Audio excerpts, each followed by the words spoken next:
At my wedding, my father stood up and said, "She's not my daughter. A bastard like her doesn't deserve a wedding gift." The room fell silent. Forks froze midair. My heart sank into my stomach. I stood there, in my white dress, surrounded by love yet suddenly more alone than ever. But then, my grandmother rose from her seat.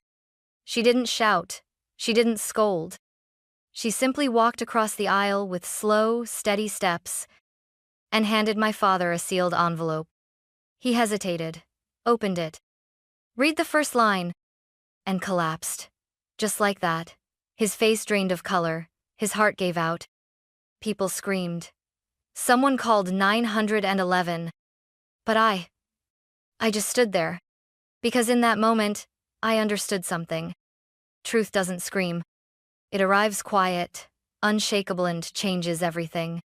My name is Sophia Whitmore.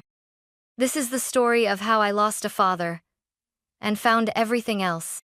I was born in a small town outside Eugene, Oregon, in late spring, when the cherry blossoms were still hanging on. My mother, I was told, died not long after giving birth. At least, that's what my father always said, though he never looked me in the eye when he said it. Growing up, I was always the extra, the leftover, the mistake no one said aloud but everyone felt. My stepmother, Janice, came into our lives when I was only 3, and from day one, she made it clear, I was not hers, I was not wanted, and I was not welcome. She had a sharp tongue and a colder heart. "You're not like my Nathan," she'd say with a condescending smile. Nathan was her golden boy, my younger half-brother. He got birthday parties, new clothes, piano lessons, and warm hugs. Me, I got indifference. Or, worse, disgust. Once, when I brought home a school certificate for a writing contest I'd won, Janice barely glanced at it.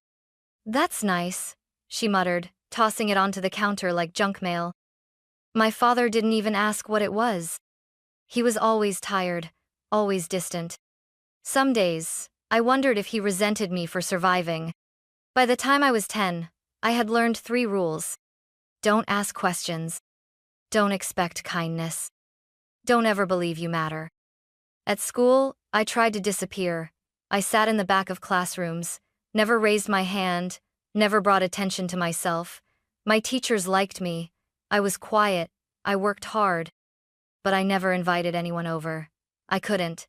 There was nothing in that house I wanted anyone else to see, especially not the way Janice looked at me like I was something stuck to the bottom of her shoe. But there was one person who looked at me differently. My grandmother, Mabel Whitmore. She lived about 20 minutes away, in an old white house with a sloping porch and a backyard that smelled like lavender and basil. I used to ride my bike there on weekends when Janice was hosting real family dinners I wasn't included in. With Mabel, I was just Sophia. Not the outsider. Not the mistake. Just a girl who liked books, tea, and drawing. She always saved the corner seat at the kitchen table for me. She'd pour me hot cocoa with extra whipped cream and ask questions no one else ever had. "What are you reading lately? What would you write about if the whole world was listening? Do you ever dream in color?" Those moments kept me alive. And yet even in her warmth, I never once told her what Janice said behind closed doors. I never dared repeat the word my father once let slip in a moment of rage. Bastard. I was 8. I didn't even know what it meant. But I knew how it made me feel. Like I didn't belong anywhere. Not in that house. Not in that name. Not in this family. But Mabel made me feel like maybe, just maybe, I could belong to myself. Mabel's backyard wasn't big, but to me, it was magic. A crooked stone path led from her porch to a tucked-away garden hidden behind a patch of lilac bushes. There was an old wooden bench under a dogwood tree, a wind chime made of seashells that whispered when the breeze passed, and rows of lavender, thyme, and snapdragons that Mabel tended like precious secrets. We called it the secret garden, though there was no gate, no walls, and no one ever told me to keep out. It was the only place in the world where I could breathe deeply, where no one judged how I looked, how quiet I was, or how I tiptoed through life trying not to break anything. I'd sit cross-legged on the grass, scribbling in my notebook while Mabel gardened nearby with her floppy sun hat and dirt-caked gloves. "What are you writing today?" she'd ask. "Maybe a story," I'd mumble. "About a girl who disappears but no one notices." She'd pause, look at me gently, and say, "Then make sure she comes back stronger." That line stuck with me. In that garden, I began to draw too. Not just doodles but full stories and pictures. Girls with wings, girls with swords, girls who spoke to trees, girls who burned down the castles that caged them. I never showed those drawings to Janice. She once found one in my backpack and tossed it in the trash. "Stop wasting time," she said. "Art doesn't feed mouths." But Mabel, she bought me sketchbooks and watercolor pens on my birthdays. "It's not just art," she said. "It's survival." When I was 12, I overheard Janice complaining to my father. "She's not mine. Why do we have to keep feeding her?" He didn't defend me. He just said, "She's here. That's all."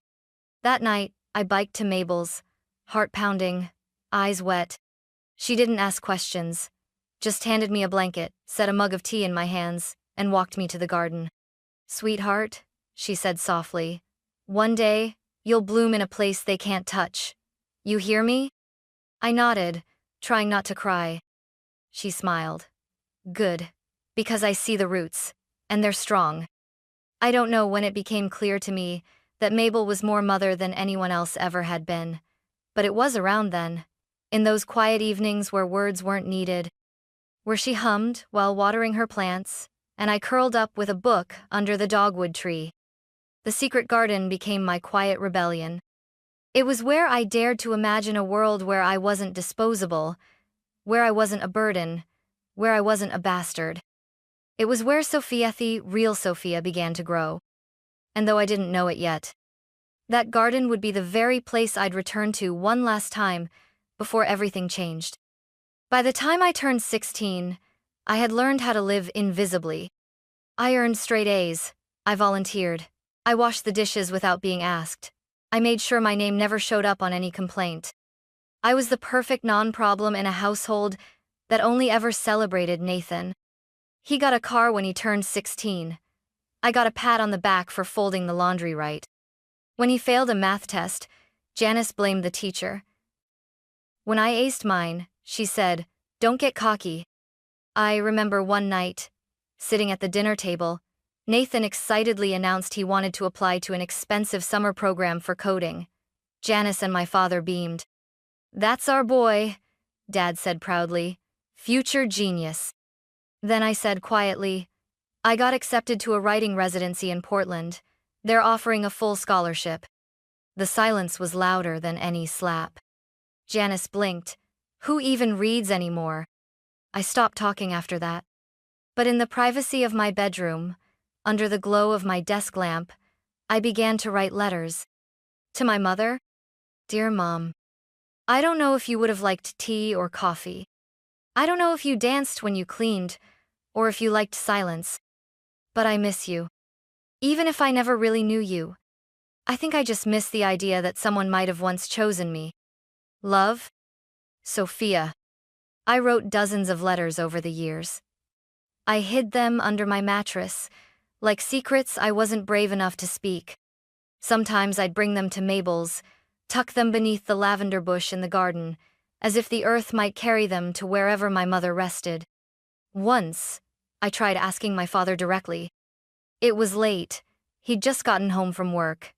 I stood at the kitchen counter while he opened the fridge. "Dad," I began, "can you tell me about her? About Mom?" He didn't turn around. "You were too young," he said flatly. "There's nothing to tell." But he slammed the fridge shut. "She's gone. Let her stay that way."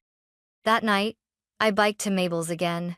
She met me at the porch with her robe and slippers already on.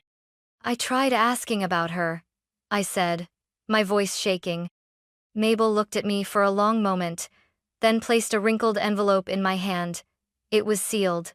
On the front, in elegant, almost fading script, "For Sophia, when she's ready." My heart stilled. "Why haven't you given this to me before?" I whispered. Because pain is like fire, she said. Too early and it burns you, too late and it burns everything else. I didn't open it. Not yet. I wasn't ready. But I knew one day that letter would either break me or set me free. And until then, I'd keep surviving. Quietly, invisibly. But one day I promised myself I would be more than just the girl they tolerated. I would become someone they could never ignore again. I met Marcus on a Tuesday at a used bookstore downtown. He was crouched in the poetry aisle, flipping through a torn copy of Sylvia Plath's journals, and muttering, "Why does every copy smell like regret?" I laughed out loud. It surprised both of us. He looked up, smiled, and said, "Hi, I'm Marcus, and apparently I make strangers laugh in sad poetry sections." We ended up talking for 2 hours that day, about words, about art, about the way certain songs feel like home and certain silences feel like cages. I didn't tell him about my family. Not then, not yet. But he didn't ask for a history. He asked for coffee, and I said yes. Our relationship wasn't a thunderstorm, it was sunlight through curtains, gentle, gradual, healing. He didn't try to fix me, he just stayed. And over time, I stopped apologizing for existing. The first time he came to pick me up from my father's house, Janice opened the door and stared at him like he was mold on fine china. "You're dating her?" she said, blinking in disbelief. Marcus just smiled and replied, "Yes. And I'm the lucky one." I'd never seen Janice speechless. Over the next 2 years, Marcus became my safe place. When he held my hand, the echoes of "bastard" and "not mine" in my head grew quieter.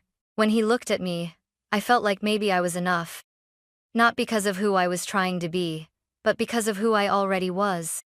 On my 27th birthday, we were sitting on the porch of Mabel's house, watching the wind move through her lavender bushes.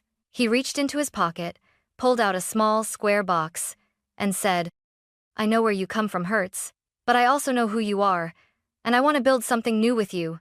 Will you marry me, Sophia?" I said yes with tears in my eyes, and a weight I hadn't realized I was still carrying, slowly lifting from my chest. We started planning a small wedding, nothing extravagant.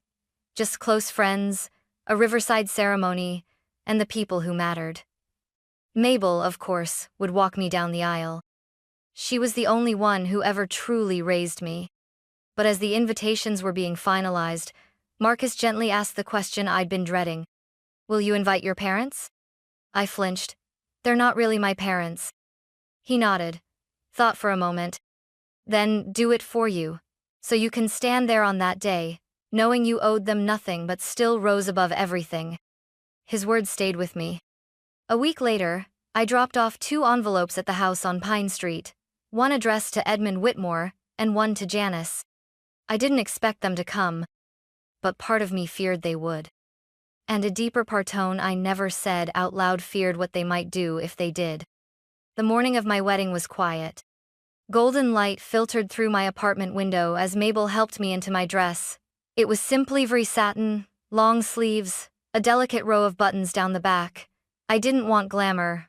I wanted honesty. And peace.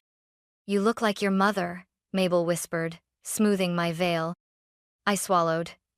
I hope she'd be proud. "She would be," she said with no hesitation. "She already is."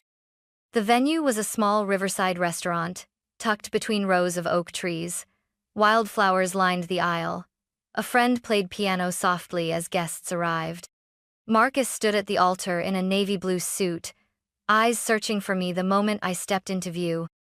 And when he saw me, he smiled like the world had paused. Mabel held my hand as we walked down the aisle. Not a dry eye in the crowd. My breath caught in my throat as I looked into Marcus's eyes. For once, I believed this could be mine, this joy, this moment, this new beginning. The ceremony was short and sweet. We exchanged vows, slipped on rings, and kissed under a sky that hadn't decided whether to rain or shine. Then came the speeches. First, my best friend spoke. Then Marcus's sister. Then the MC smiled and said, "And now, a few words from the father of the bride." My stomach dropped. I had included Edmund's name on the program out of formality. I never thought he'd actually stand up. But he did. Slowly, Edmund walked to the front. Janice followed behind him, lips tight. Nathan wasn't there, he never RSVP'd. Edmund adjusted the microphone, looked around the room, looked at me. And then he said it. "She's not my daughter." Gasps rippled across the room. My ears rang. I couldn't move. He continued, calmly, like reading a memo. "She's a bastard. Her mother lied to me. This whole marriage is built on deception, and a bastard like her doesn't deserve a wedding gift." A silence fell so heavy it threatened to crush me. Guests shifted in their chairs. Some looked down. Some stared at me. I couldn't feel my feet, or my face. Marcus reached for my hand. I gripped his fingers like a lifeline. I couldn't breathe. I saw Janice in the front row, her lips curled into a smirk, like she'd been waiting for this moment for years. But then, a chair scraped back. Mabel stood. She didn't raise her voice, didn't rush. She walked slowly toward Edmund, holding something in her hand. A pale blue envelope. When she reached him, she looked him dead in the eye and placed it firmly in his palm. No words, no theatrics. Just a gesture that felt sharper than any scream. Edmund blinked, opened it. Inside was a single folded document. His hands trembled as he read it. Then his skin went gray. His lips parted, as if to speak, but no sound came. And then, he collapsed. The microphone hit the floor with a harsh bang. Someone screamed. Another person shouted, "Call 911. But I just stood there, frozen. Because somewhere deep inside me, I knew this moment had always been coming. Time didn't slow down. It shattered. Edmund collapsed right there on the wooden floor beneath the microphone stand. His face drained of color. His fingers still clutched the envelope Mabel had given him, now crumpled and wet with sweat. Gasps turned to screams. A server dropped a tray. Someone near the door began dialing 911. Chairs scraped back. People surged forward. Janice dropped to her knees beside him, slapping his face, her voice shrill. "Edmund, breathe! Come on, you stubborn old man!" But he didn't respond. I couldn't move. Couldn't speak. Couldn't cry. Marcus was gripping my arm, whispering, "It's okay, Sophia. You're okay. I'm here." But I wasn't okay. I wasn't even there. I was back in my childhood bedroom, 8 years old, hearing Edmund say the word bastard for the first time. I was 10, standing in the kitchen, invisible beside Nathan's birthday cake. I was 16, handing my father a college acceptance letter he never opened. And now, he was lying in the middle of my wedding floor, felled not by violence, but by truth. The EMTs arrived quickly. They moved with calm urgency, checking vitals, loading Edmund onto a stretcher. They asked Janice questions, but she was too hysterical to answer. Mabel, standing to the side with her back straight and her jaw clenched, stepped forward. "Tell the hospital he has a heart condition, atrial fibrillation, and he hasn't been taking his medication." Her voice was crisp, commanding. The voice of a woman who'd lived through storms and learned to name every kind of thunder. The EMT nodded. Then they wheeled Edmund out. The reception doors swung shut behind them, and a sudden, uncanny quiet fell over the room. No music, no laughter. Just stunned guests staring at a wedding brought to its knees. And in the middle of it all stood Mabel, holding another envelope. She turned toward the crowd, her eyes scanning every face until they landed on mine. "May I speak?" she asked, loud enough for everyone to hear. The MC hesitated, then gave a slow, stunned nod. Mabel stepped forward and took the microphone from the floor. Her voice didn't shake, not once. "My name is Mabel Whitmore. I am the grandmother of the bride." She looked straight at Janice, whose face had gone ghostly white. "And I have been silent for far too long." She held up the second envelope. "This contains documentation of what you all just witnessed, why Edmund collapsed. It's not just the shock. It's the truth he tried to bury for almost 3 decades. She opened the envelope and pulled out 3 items. A copy of a DNA test. A photograph of a woman me mother. A handwritten letter. This DNA test, she said, was taken in secret with the help of a legal investigator. It confirms that Sophia is not biologically related to Edmund Whitmore. A stir in the audience, whispers. But you see, what he never told anyone, Mabel continued, is that he always knew that. Because my daughter Sophia's mother told him before she died. She held up the photograph.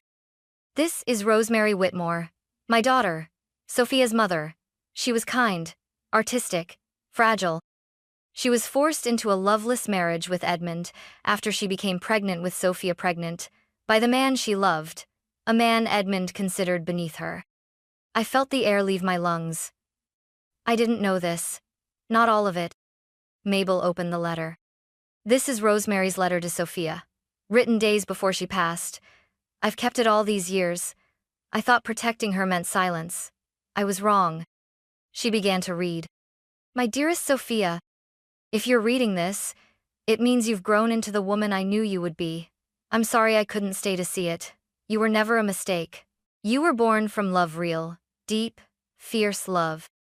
But I was afraid. I was weak. And I didn't fight hard enough. Forgive me. I hope one day, someone will tell you the truth. That you are not Edmund's burden. You are my daughter. And you are worthy of everything good this life can offer. With all my love, Mom. The entire room had gone silent. I didn't realize I was crying until Marcus gently wiped my cheek.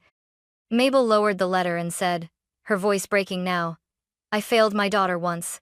I will not fail her daughter. Then she turned to Janice. Her tone shifted ice now, not sorrow. You called her a burden, a freeloader, a mistake, but the only mistake was thinking your cruelty would never be exposed. Janice stumbled back, her mouth opening, then shutting. No words came. Mabel turned to the guests. This wedding is not ruined. It's just been rewritten. You all came to witness a love story, and you still will. Because Sophia is not just the bride today. She is the survivor of a war none of you saw. She walked off the stage and came toward me, pressed the envelope into my hand. This is yours now, she whispered. All of it. Do with it what you choose. I stared at the worn paper, the letter my mother had written for a day just like this. I looked at Marcus, at Mabel, at the guests who now watched not with pity, but with awe. I straightened my shoulders. Play the music, I said. The pianist blinked. Are you sure? Yes, I said. Because I am. And then I stepped back into the ceremony, eyes red, heart full, spine straight. Not just a bride. A daughter reclaimed. A legacy reborn. The reception didn't resume the way most weddings do. There was no garter toss, no cheesy group dance, no tipsy uncle grabbing the mic. But there was music, and there was truth. I stood before the guests, holding my mother's letter in one hand, Marcus's hand in the other. My dress was wrinkled, my mascara smudged. My voice, when I began to speak, trembled, but it didn't break. Most brides are introduced with their father's blessing, I said softly. I was introduced today with his rejection. The room remained still. But that doesn't define me. Not anymore. I turned slightly, facing Mabel. Her eyes glistened with pride. This woman, I said, is the only one who ever raised me, the one who never saw me as less than. She held space for my pain. She never asked me to earn my worth. She just gave it. I took a deep breath. My chest expanded as if for the first time. And my mother, Rosemary, though gone, has given me one final gift, the truth. I paused. I am not a mistake. I am not a burden. I am not a bastard. I raised the letter gently in the air. I am Sophia Whitmore. I carry my mother's love, my grandmother's fire, and my own name, my own voice. The room erupted in quiet applause. No loud whoops or forced cheers, just something real, warm, respectful, healing. Then, slowly, people began to stand. Friends, cousins, even distant relatives who had once ignored me at holidays. They stood not because they were obligated, but because something in them had shifted.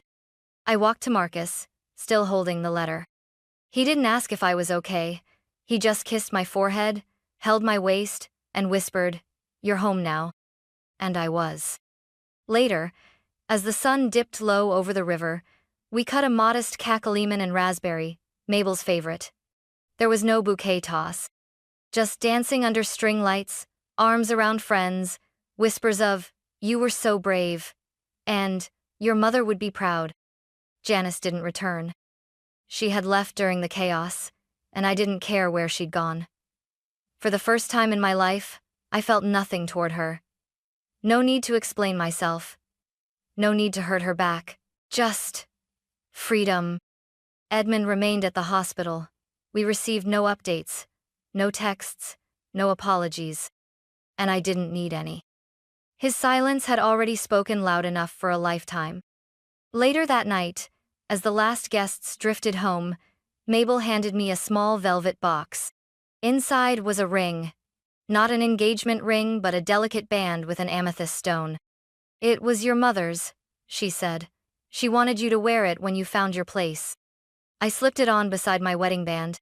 It shimmered not just with light, but with memory, lineage, and survival.